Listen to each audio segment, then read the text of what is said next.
Everybody, welcome to Kiki Loves Nigeria. On this episode of Kiki Loves Nigeria, I want to tell you a story about a lady named Miss Jette Jacobs. Miss Jette Jacobs is from West Australia, and she was lonely, so she went online to find love. And unfortunately, that love not only cost her money, nearly $90,000, it would cost her life. So let me tell you this story. So like many women worldwide looking for love, this Western Australia grandmother, Miss Jette Jacobs, boarded a plane in 2010 to meet a man she had fallen in love with. She had put everything on the line because she was lonely and she wanted this loneliness to go away. So she started a new life with a man she met online. Tragically, for 67-year-old Miss Jacobs, her online affair did more than produce a new beginning. It ended the rest of her life. It brought an end to the life that she knew and that her children had known. So, let's see what happened. After traveling to South Africa to meet her friend Jesse Omoko, the man she told her friends that she was going to marry, Miss Jacobs was found dead in a rented villa in Johannesburg, South Africa, in February of 2013. Almost 12 months later, her 28-year-old fiance, she met him online. She met him online when he was about 26, I believe, 25 or 26. And they had struck up this online relationship. Well, he was arrested and he was taken into custody and he was questioned in relation to her death and to defrauding her of more than $90,000. Her long-term friend said that Miss Jacobs' death just left him in shock. He said that she was like one of his best friends, and he had known her, oh my God, most of his life. He said that she had begun having this affair with this guy 3 years ago. And he said he believes that this loneliness had driven Miss Jacobs into this dangerous relationship. He said she believed she was going over there to get married to this guy. She believed that this guy was truly, truly in love with her. She waited 6 months in South Africa. He told her he couldn't get a visa. So she waited for him 6 months, y'all. 6 months she waited in South Africa, and he told her that he couldn't get a visa. Then within a week, she turns up dead. The suspect, which was Jesse, they suspecting that Jesse did all this, okay? He said, the friend said he suspected that towards the end of the week that Jesse had came down the week before, and he imagined that they had words and that they had got in an argument and that, things had happened, and he thinks that's what happened to her. And then there was another friend that said she wanted the friendship, and she was getting what she needed from it. She wanted the friendship, and she felt like she was getting what she needed from this relationship. And the friends was like, they were trying to tell her that this guy was just using her for money, but, she wasn't listening, and they felt like, what can you do? You can't control somebody. You can't control what somebody does on the internet. You can't control people's lives. And so they kept telling her, you don't know him. You're not sure this is even him on this picture. They kept trying to warn her, but she wouldn't listen. So after her death, the family and friends got in touch with the Nigerian Economic and Financial Crimes Commission. Okay. They investigate internet fraud in Nigeria. So they told them that they had pictures of him, but they weren't sure, if that was really him. They weren't sure if that was really his name. They said, he could be using anybody's name for all they know. They don't even know. So they were like, okay, let's just take this on. So the Australian police were very surprised when the commission announced that they had arrested this guy. Not only were they looking for him, they had arrested him, people. So they announced on January 28th, on Monday, January 28th, that Mr.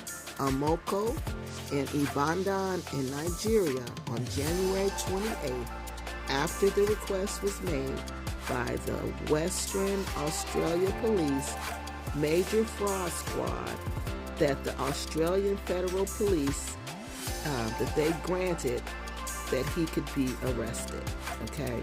So they arrested him because the Australian police want to question him. Now notice they want to question him in relationship to a fraud, not her death, because they can't prove the death. Because remember, he said he wasn't there. And she waited, I think the friend said 6 months. She waited 6 months in South Africa, and then the week within his arrival, she was dead.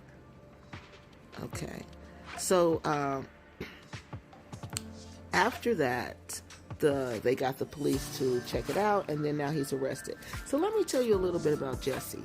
Jesse was a graduate who attended the University of Ibadan, and that's in Nigeria's on the country's southwest side. It's kind of near Lagos, like over in that lower southwest region. Let's see. He was brought to court he was supposed to be going to South Africa for these proceedings so they could, investigate him. The major fraud chief, Senior Sergeant Don Blackshaw, said that Mr. Omoko was in custody in Lagos, Nigeria, and he was being interviewed by the EFCC about other possible cases. Now, can y'all believe this? Other possible fraud cases. They said that this guy was involved with more than 30 women in Australia. Excuse me, they didn't say women, they said victims. So it could be men, it could be women.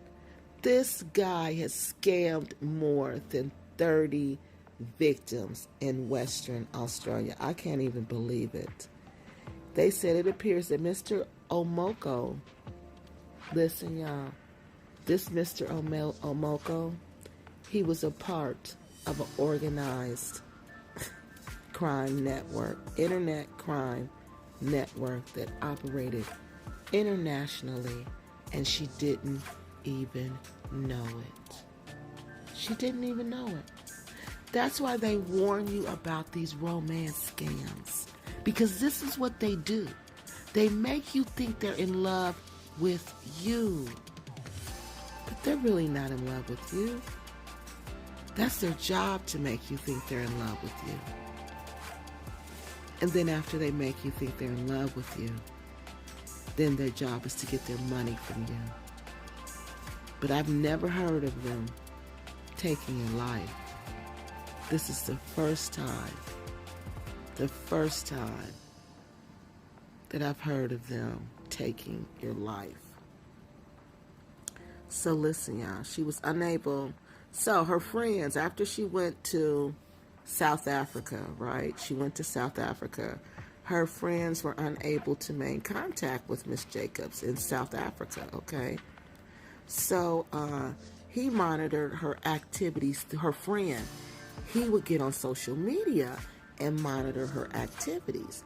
And he said, I looked at some of her earlier messages and her later messages that, she was writing once he had got there. Because remember, he said he was having visa issues. So it took him 6 months to get the visa.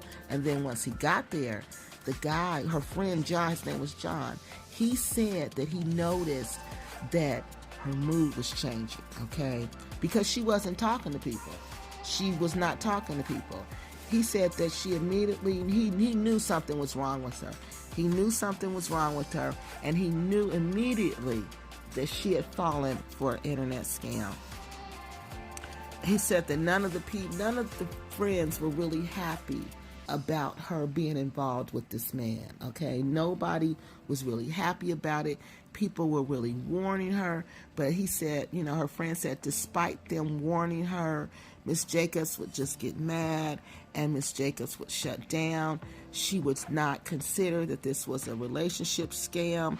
She would not take any of that into consideration, and she would just cut off her friends. If you would say anything against this relationship, she was just going to cut you off. She was just not going to talk to you. She was not going to maintain a relationship with you. She was going to cut you off. And if you asked her about the money, were you sending money, or they warned her not to send money, she would tell them she wasn't sending money. She kept telling them over and over and over again she was not sending money. And when she did send money, Mr. Omoko would tell her it was for a charity. When he would ask her for money, he would say he was donating to a charity, or he would say his children were sick, or he would say a family member was sick. After a while, they said Miss Jacobs just completely shut down and closed down, and she really wasn't talking to people anymore, and they didn't have much contact with her.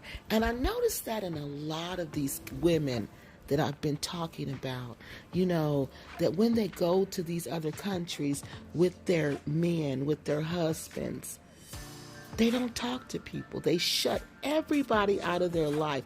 Anybody who did not agree with that move that they made, they shut them out.